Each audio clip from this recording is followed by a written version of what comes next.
Hafal semuanya? Oke, Mbak Wita hari ini yang pimpin untuk menyanyikan lagu Kansa di depan. Silakan Kansa.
Belajar mengenai keberagaman ekonomi di era globalisasi. Ya, belajar mengenai keberagaman ekonomi di era globalisasi. Globalisasi itu kan dunia, berarti tidak hanya Indonesia saja, bisa negara lainnya di luar negeri ya. Jadi kemarin di era globalisasi ternyata banyak sekali sikap-sikap yang dilakukan oleh masyarakat. Kemarin ada sikap yang positif dan sikap yang negatif. Coba siapa yang masih ingat sikap positif dalam keberagaman ekonomi di era globalisasi ada apa saja? Ya, Mbak Bibi, silakan. Memakai baju dalam negeri, contohnya memakai baju batik dan berbelanja di pasar tradisional. Oke, baik. Nah, jadi ada dengan menggunakan produk Indonesia. Sekarang, apa kira-kira manfaatnya dari belajar tentang keberagaman ekonomi? Siapa yang tahu? Oke, Vino. Mengetahui tentang ekonomi dan mengenal barang impor dan ekspor. Oke, benar sekali. Jadi kita bisa mengenal mengenai barang ekspor dan barang impor. Barang ekspor itu berarti dari mana? Dari Indonesia dikirim ke luar negeri. Berarti kalau impor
bisa menyebutkan? Ya, Rehan. Tidak mematikan radio. Selanjutnya ada radio. Kemudian ada yang boros listrik. Selanjutnya, Ina. Menyalakan lampu pada siang hari. Selanjutnya ada lagi Masya. Menyalakan lampu belajar padahal tidak digunakan untuk belajar. Siapa lagi yang bisa? Oke, coba Jiwa.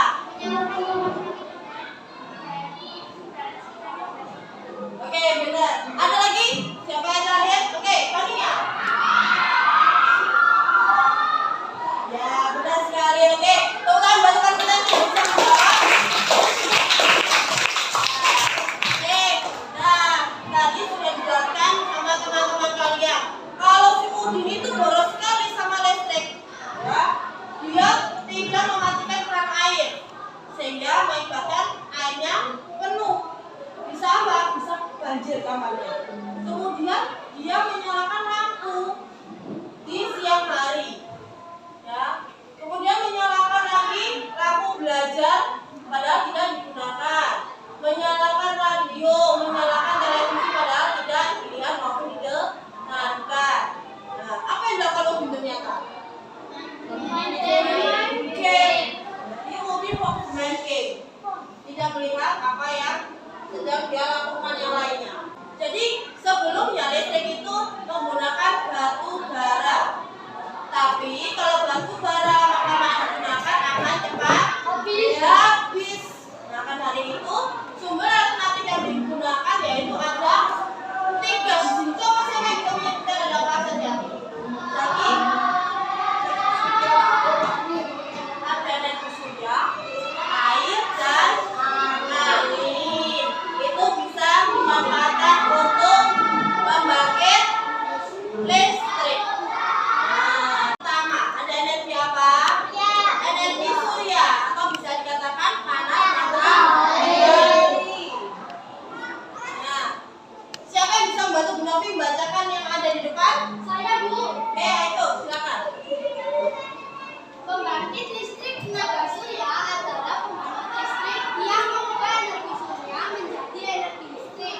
Pembangkit listrik bisa dilakukan dengan dua cara, yaitu secara langsung menggunakan fotovoltaik dan secara tidak langsung dengan pemusatan energi surya. Fotovoltaik mengubah secara langsung energi cahaya menjadi listrik menggunakan efek fotoelektrik. Terima kasih Eko. Nah, jadi di situ ada pembangkit listrik tenaga surya yang memanfaatkan fotovoltaik. Nah, itu yang harus kalian pelajari. Nah, di sini ada contoh tentang panel surya. Panel surya ini terbuat dari logam. Dan di Indonesia sudah ada, yaitu salah satunya di Provinsi Bali.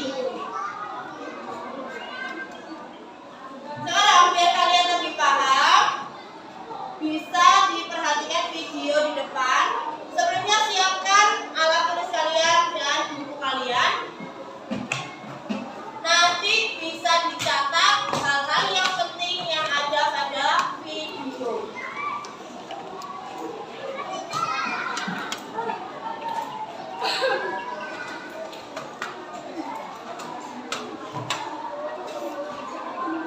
Oke, sudah disiapkan semuanya? Perhatikan.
dicatat di bukunya masing-masing ya.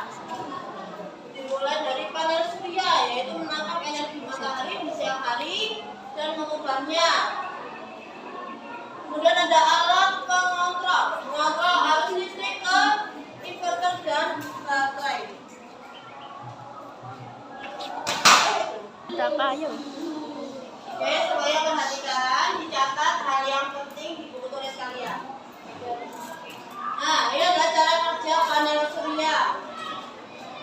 Jadi ada matahari mengenai panel surya.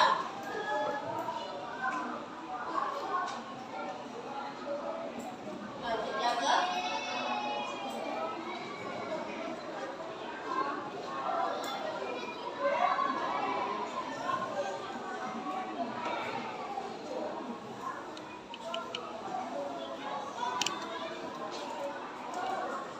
Ada alat pengontrol, kemudian ada kotak inverter, kemudian ada baterai, jaringan listrik sehingga bisa menyalur ke rumah-rumah pada.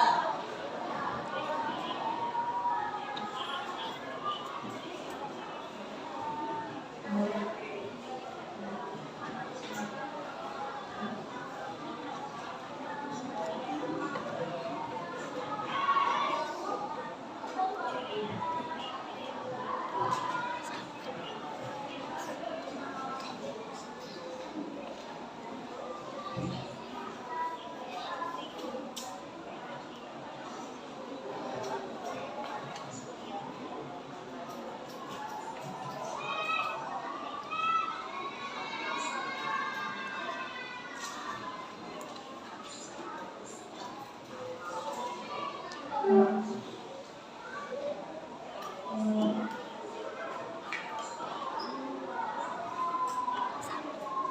itu ada gaya DC yang dihasilkan. Kemudian ada arus bolak-balik, yaitu arus AC.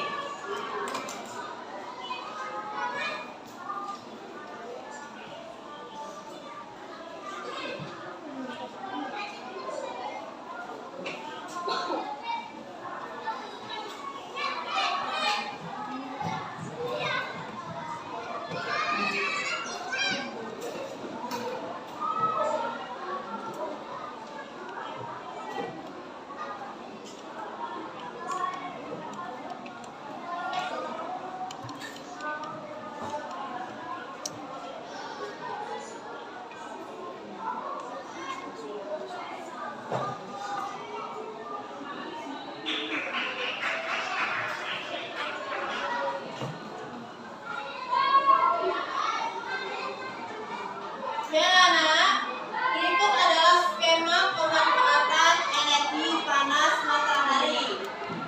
Tadi kalian sudah mengamati mengenai cara kerja panel surya.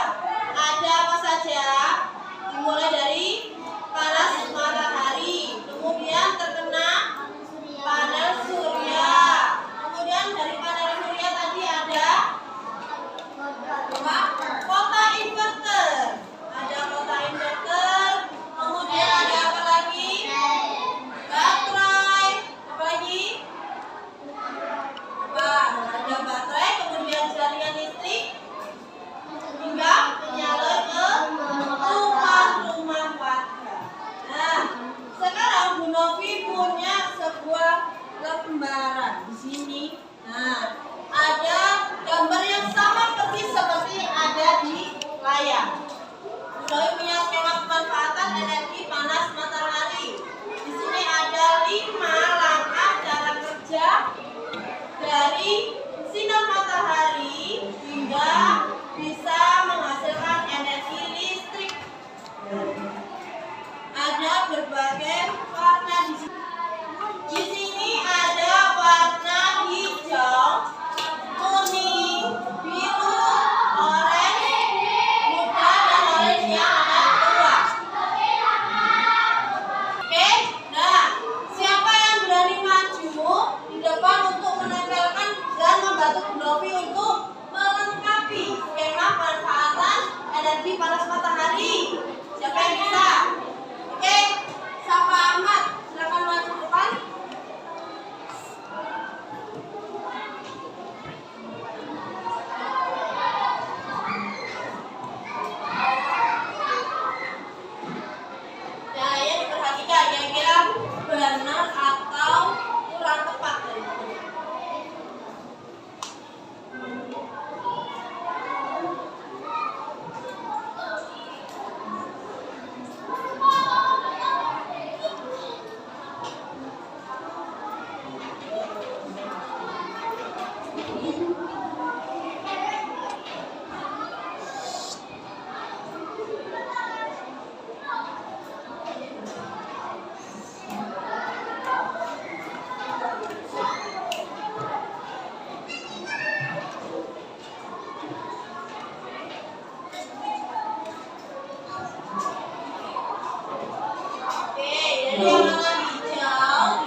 Yang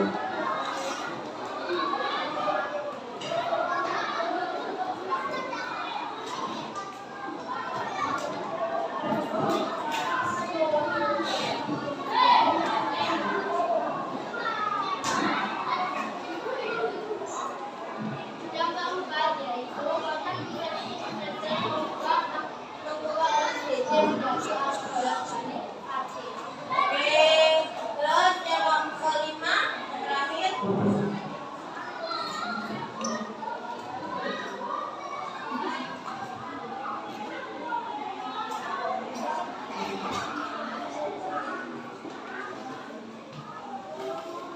Selanjutnya yaitu arus AC disalurkan kepada bukti-bukti yang terhubung ke digital network. Oke, terima kasih Kak Oke, kita bertanya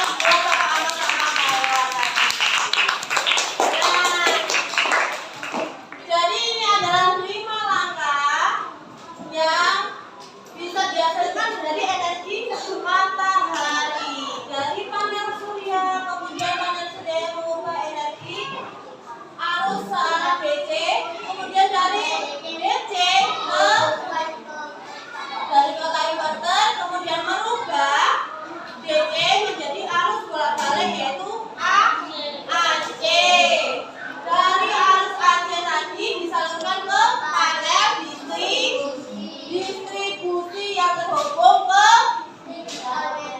digital meter. Akhirnya listriknya bisa digunakan oleh masyarakat. Untuk apa saja selain televisi? Radio, kipas angin, lampu, kulkas, mesin cuci, dan alat elektronik yang lainnya.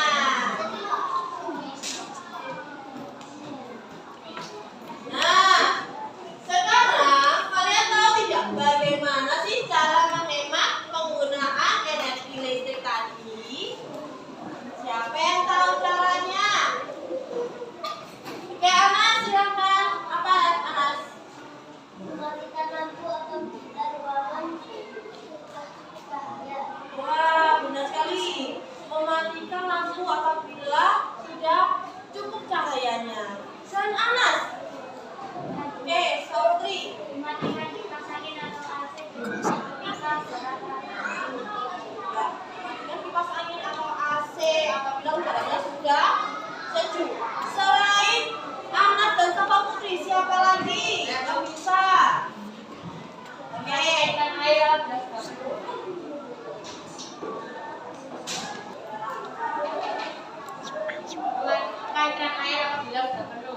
Mematikan keran air apabila sudah penuh. Ya tadi ya. Jadi caranya yaitu berhubungan dengan lampu, berhubungan juga dengan air. Jadi harus dimatikan apabila sudah penuh, biar tidak mengakibatkan banjir.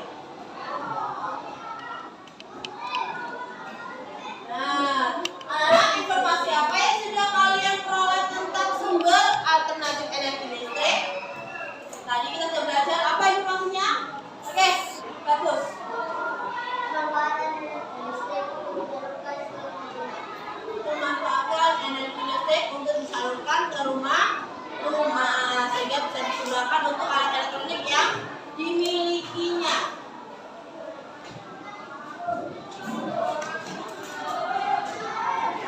Baik anak-anak. Nah, tadi kalian sudah belajar mengenai panel surya, PLTS dan yang lainnya. Sudah paham semuanya? Kurang semangat, sudah paham semuanya? Nah, oke lah. Nah, anak-anak, dari informasi yang sudah kalian peroleh tadi, dari video, dari apa yang sudah dijelaskan tadi, nah, kalian bisa coba tuliskan dalam bentuk teks eksplanasi. Ada yang tahu teks eksplanasi itu apa? Yo, siapa yang tahu? Teks eksplanasi itu pengertiannya apa?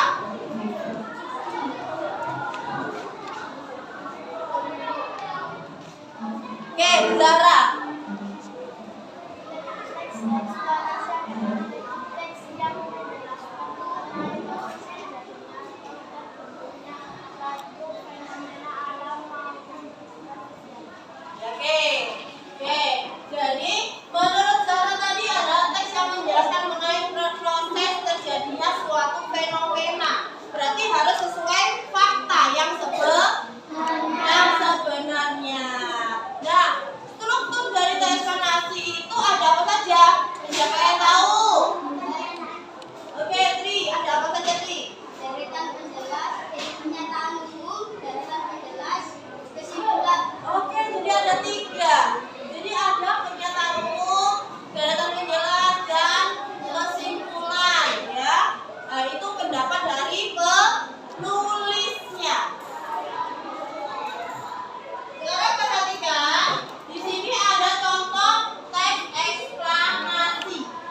judul apa? Nah, di sini ada judulnya dengan hemat listrik. Jadi di sini ada 3 paragraf sesuai dengan struktur teks eksplanasi tadi. Paragraf pertama berarti disebut apa? Kegiatan umum mengenai hampir semua kegiatan sampai listrik meningkat. Kemudian paragraf kedua termasuk apa? Deretan menjelat berarti berisi tentang sebab akibat suatu kejadian. Beda dengan paragraf ke-1. Paragraf ke-1 mengenai topik apa yang akan dibahas. Nah, paragraf terakhir ketiga tentang kesimpulan atau pendapat seorang penulis. Jadi pendapatnya apa? Menurut saya, seperti itu. Kehematan listrik itu termasuk hal yang positif. Itu adalah contohnya. Nah, seperti yang ada pada ini. Nah, saya tunjukkan kalau pada 1, 2, 3 itu adalah termasuk 3 dan memenuhi 3 struktur dari teks eksplanasi.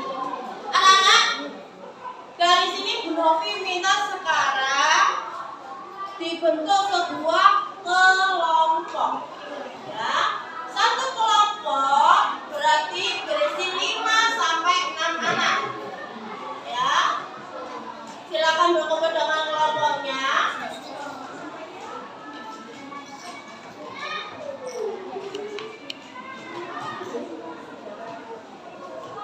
Sudah kumpul dengan kelompoknya masing-masing? Sudah. Nah, Bu Novi akan bagikan untuk tulisan kelompok di meja kalian masing-masing.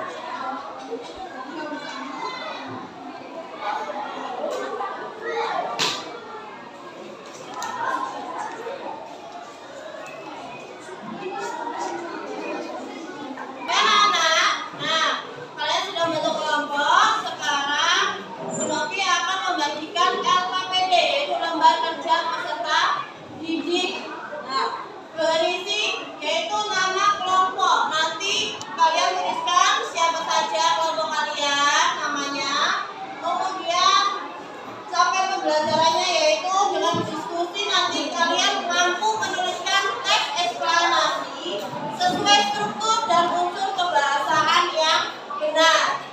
Di sini sudah terdapat langkah-langkahnya, yaitu kalian menentukan topiknya dulu. Nanti topiknya akan Bu Novi tampilkan di depan. Berkelompok memilih nomor sesuai yang kelompok kalian sepakati. Nomor berapa yang kalian inginkan, nanti akan keluar judulnya. Berarti itu nanti yang harus kalian tuliskan per paragraf, ya. Kemudian yang kedua, menyusun kerangka teks dimulai dari paragraf 1, 2, dan 3 yang berisi pernyataan umum, deretan penjelas, dan kesimpulan. Berarti kesimpulannya berarti dari kelompok kamu. Kesimpulannya apa? Dari paragraf 1 dan 2. Kemudian mengumpulkan informasi. Kalian bisa lihat buku kalian, ya. Dilihat di buku kalian cari informasi mengenai judul yang kalian peroleh. Selanjutnya dikembangkan isi teksnya dan kalian periksa lagi apakah penulisan dan ejaannya sudah benar. Harus menggunakan kata baku dan kalimat yang efektif. Ada pertanyaan? Kalau ada pertanyaan nanti silakan pakai jawab Novi untuk bertanya. Ya. Di sini ada lembaran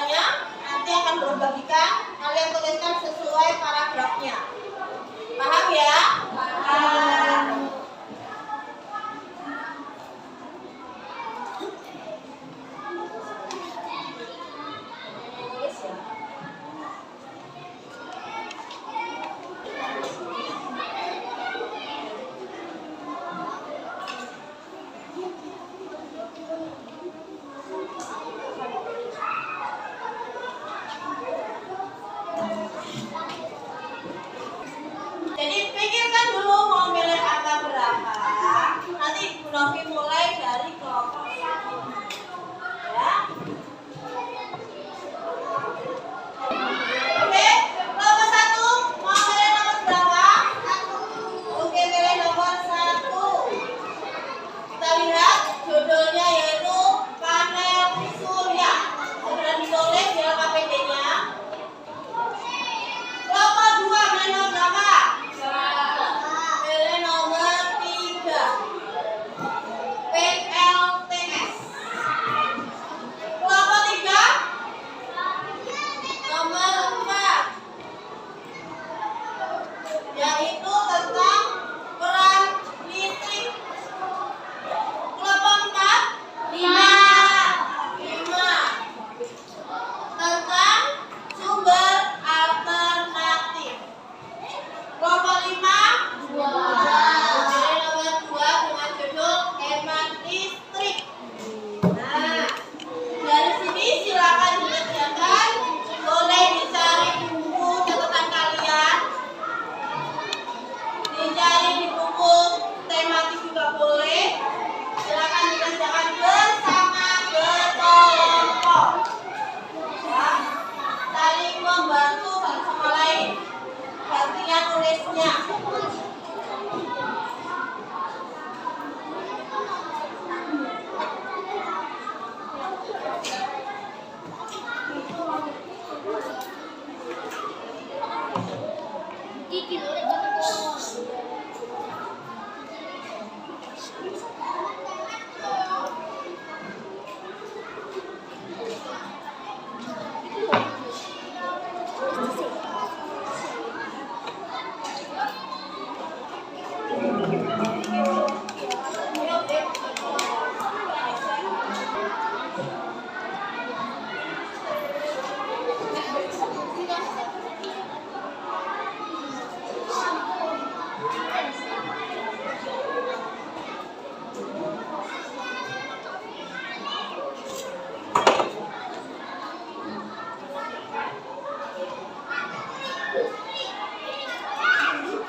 hasil pekerjaan